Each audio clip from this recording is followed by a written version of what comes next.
नमस्कार मित्रांनो. तर पुन्हा कर्तव्य आहे या मालिकेमध्ये आपल्याला पाहायला मिळते की आकाश, वसुंधरा सगळेजण झोपून खाली उठून येतात. तेव्हा माधवराव म्हणतात की काल किती छान झोप आली ना.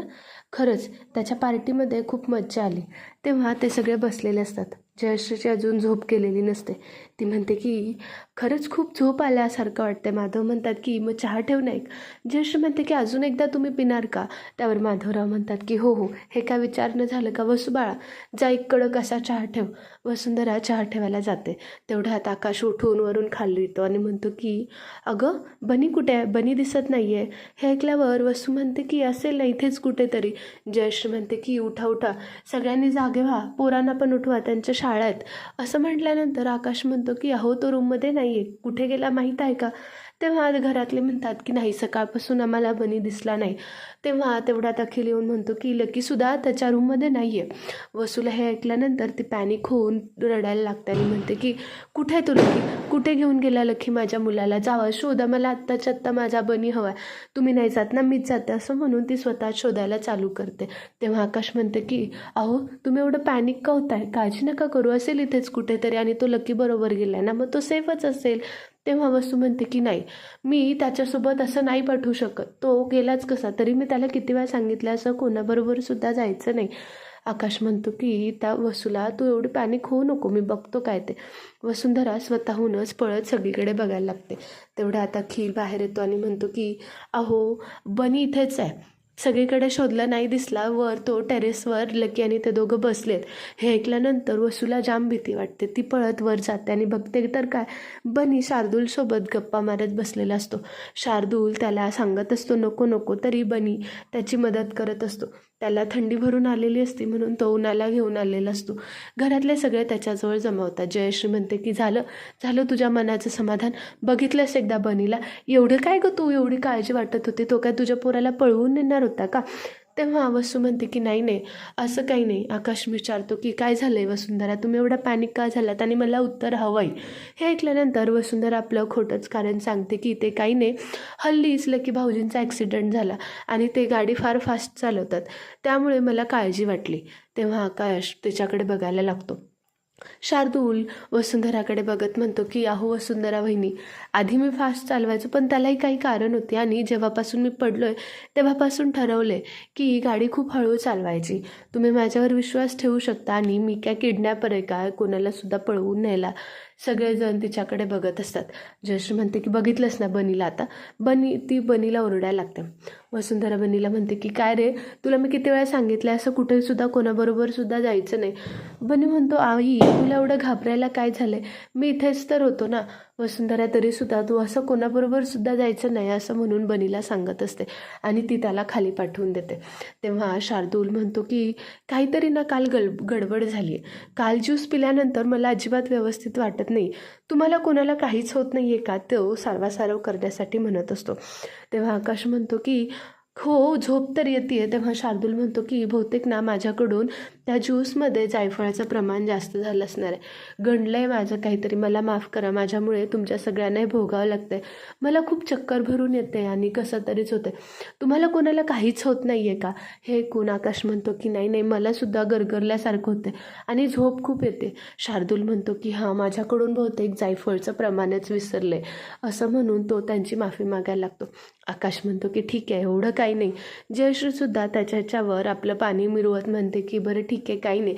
तेव्हा शार्दूल म्हणतो की बरं ठीक आहे, आता मला निघायला हवं, आता मला दुसरी फ्लाईटचं तिकीट काढावं लागेल. तेव्हा अखिल म्हणतो की कुठे निघालायस. आकाश म्हणतो की कुठे निघालायस तू, कशाला, कामाला निघालायस का. तेव्हा शार्दूल खोटंच वसुंधराकडे बघत म्हणतो की नाही, इथून मी दिवाळीला इथे थांबत नाही, इकडे देशाबाहेर जातो, कुठल्या तरी आयलंडवर किंवा गोवा कोकण असं ठिकाणी जातो. हे ऐकल्यानंतर आकाश विचारतो का. तेव्हा शार्दूल म्हणतो की नाही, मला इथे आपलं असं कोणीच वाटत नाही. मग तर जयश्री अजूनच धरून ठेवते आणि म्हणते की मग झालं तर यावेळेस तू दिवाळी आमच्यासोबत साजरी करायचीस. तुला सांगितलं ना, तू आमचाच मुलगा आहेस, मग तू इथे अख्खाने राहू शकतो. शार्दूलसुद्धा लगेच तयार होतो आणि दिवाळीला त्यांच्याच घरी राहायचा प्लॅन ठरतो. तो कुडकुडत असतो त्यामुळे तो आपल्या रूममध्ये बसतो. इकडे शार्दूलच्या घरी त्याची आई खूप वैतागलेली असते. ती म्हणते की यावर्षी ना मला दिवाळी साजरी करू वाटत नाही. अहो इतक्या दिवसांनी आपला मुलगा आला, आपण किती खुश हवं होतं, किती त्याला बघून किती काय काय करायला हवं होतं, पण त्यांनी सगळा मूड घालवला. तेव्हा शार्दूलचे बाबासुद्धा तिला समजावून आपण दिवाळी साजरी करू याच्यासाठी म्हणवत असतात. त्यांनासुद्धा शार्दूल आपला मुलगा आहे याचा खूप पश्चाताप होत असतो. हे सगळं झाल्यानंतर इकडे वसुंधरा ती बसलेली असते. तेव्हा शार्दूल आपल्याला गोळ्या आणि गरम पाणी हवं आहे म्हणून जयश्रीला सांगतो. जयश्री तिलाच गरम पाणी आणि गोळ्या नेऊन दे हे सांगत असते. तेवढ्यात सगळेजण दिवाळीची तयारी करायची म्हणून बाहेर रंगरंगोटी दिव्यांना कलर करण्याने आकाशकंदील बनवले चालू असते. तेव्हा माधवराव म्हणतात की ह्या वर्षीसुद्धा आकाश दर नेहमीप्रमाणे तूच आकाशकंदील बनवणार आहेस ना. आकाश म्हणतो की हो हो मीच बनवणार आहे आणि ते काय सामान पेपर मी आणून ठेवले. हे ऐकल्यानंतर तनया म्हणते की का ओ गॉड हे काय आहे बोरिंग सगळं, विकत आणायचं ना त्यापेक्षा. त्याच्याकडे सगळ्या रागाने बघायला लागतात. तेव्हा जयेश म्हणते की तुला नाही कळणार, या घरात हे असंच असतं. माधवराव म्हणतात की अगं ते बाहेरचे सुद्धा करू शकतात, पण दिवाळी आपण जर केली तरच ती दिवाळी वाटू शकते ना गं. तेव्हा तनयासुद्धा हो म्हणते आणि जयश्री म्हणते की तू सुद्धा आता या घरचीच आहेस, असं कर यावेळेसचा दिवाळीचा फराळ तू बनव म्हणजे मला टेन्शनच नाही.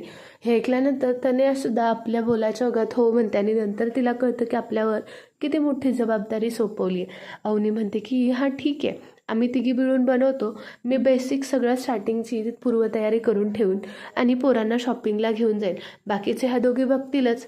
जयश्री म्हणते की हो हो ते खूप महत्त्वाचं आहे, मुलांची शॉपिंग झाली पाहिजे, तू जा त्यांना घेऊन ह्या दोघी बघतील. असं म्हटल्यानंतर त्यांची तयारी चालू असते. इकडे वसुंधरा गोळ्या घेऊन शार्दूलच्या रूममध्ये पोहोचते. शार्दूलला गरम पाणी नेऊन देते. तेव्हा शार्दूल खोटंच नाटक करत म्हणतो की ऐक मला उठायलाच येत नाही आहे, माझं पाण्यात पाय ठेवला पाहिजे. तेव्हा तो असा म्हणतो की वसुंधरा आता तू मला उठव. वसुंधरा काहीच न बोलता तिथून निघून जाते. तेव्हा शार्दूल तिला म्हणतो की हे जर जयश्री काकूंना कळालं ना की तू मला मदत करत नाही आहेस, आधीच त्यांना तुझ्यावर संशय आहे, फार वेळ लागणार नाही मला. वसुंधरा आपल्याकडे दुसरा पर्याय नसल्यामुळे शार्दूलचे पाय धरते आणि गरम पाण्यात ठेवते. तो मज्जा घेत म्हणतो की खूप मज्जा येते, छान आहे. परत ती जायला लागते. इतक्या शार्दूल म्हणतो की आई गं डोकं खूप दुखतंय माझं, कुणीतरी बाम दिला तर. म्हणून वसुंधरा जाते मागे, बाम घेते आणि बाम हातात देते. तेव्हा शार्दूल म्हणतो की लावून भेटला तर खूप बरं होईल.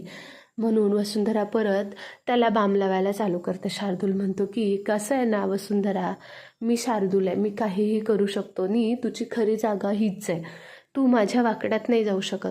असं म्हणून तो वसुंधराला धमकी देत असतो. ती बाम लावते. तेव्हा तो म्हणतो की वसुंधरा तू बदलली नाहीस, आधीसुद्धा तू अशीच होतीस, किती तोडायचो मी तुला, किती मारायचो, पण तू नेहमी अशीच गरीबागत असायचीस. वसुंधरा तिथून जायला लागते. इतक्या तो तिचा हात मुरगळतो आणि स्वतःच्या पायाशी ठेवून तिला धमकी द्यायला लागतो. तेव्हा म्हणतो की तुझी खरी जागा हीच आहे. वसुंधरा कसा तरी हात सोडवण्याचा प्रयत्न करून तिथून पळ काढते. इथेच पुन्हा कर्तव्य आहेचा भाग संपतो. तुम्हाला आपल्या चॅनलवरचे अपडेट्स आवडत असतील तर आपल्या चॅनलला